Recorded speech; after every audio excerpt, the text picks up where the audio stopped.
Hello friends, આજે આપણે બનાવશું દૂધી અને ટમેટાનું શાક. સૌપ્રથમ આપણે એક દૂધી લઈ લેવાની છે. હવે તેને આપણે છીલી લેશું.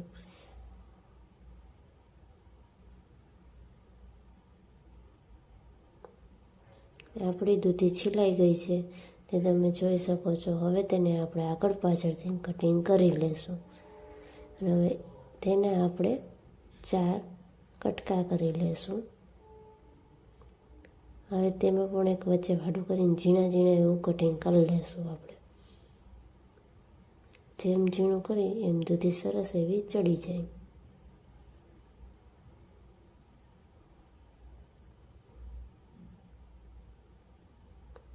આપણું દૂધીનું કટિંગ થઈ ગયું છે અને લસણ પણ ફોલાઈ ગયું છે. હવે તેને આપણે ખાંડી લઈશું. વઘાર કરવા માટે આપણે કુકર લીધું છે. તેમાં આપણે 1 પાવરું તેલ નાખ્યું છે. હવે તે તેલ ગરમ થવા દેશું. તેલ ગરમ થઈ ગયું છે. હવે તેની અંદર આપણે નાખશું રાઈ. રાઈ ફૂટી ગઈ એટલે હવે નાખશું જીરું, હિંગ, હળદર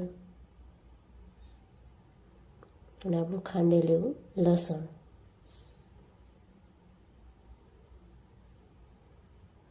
હવે આપણે તેની અંદર દૂધી નાખી દઈશું.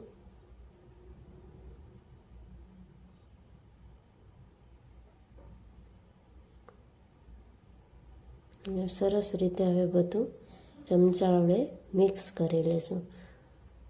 હવે તેને થોડીક વાર તેલમાં ચડવા દઈશું. દૂધી તેલમાં ચડી ગઈ છે. હવે તેની અંદર આપણે નાખશું 1 ટમેટું. ટમેટું નાખીને પણ તેલમાં ચડવા દેવાનું. સરસ એવું આપણે જો મિક્સ કરી લીધું છે. ટમેટું નાખીને હવે તેની અંદર સ્વાદ અનુસાર મીઠું નાખશું. હવે નાખશું લસણવાળી ચટણી. તેને પાણીવાળી કરીને થોડીક નાખેલી છે એટલે ગાંગડા ન રહી જાય. હવે સરસ એવી આપણે મિક્સ કરીને થોડીક વાર ચટણીને પણ શાકમાં ચડવા દઈશું તેલમાં. ચટણી પણ ચડી ગઈ છે. હવે તેમાં નાખશું આપણે પાણી 1 ગ્લાસ. સરસ એવું જો મિક્સ થઈ ગયું છે. હવે આપણે કુકરને કરી દઈશું બંધ. 3 થી 4 સીટી થશે એટલે આપણું શાક રેડી થઈ જશે.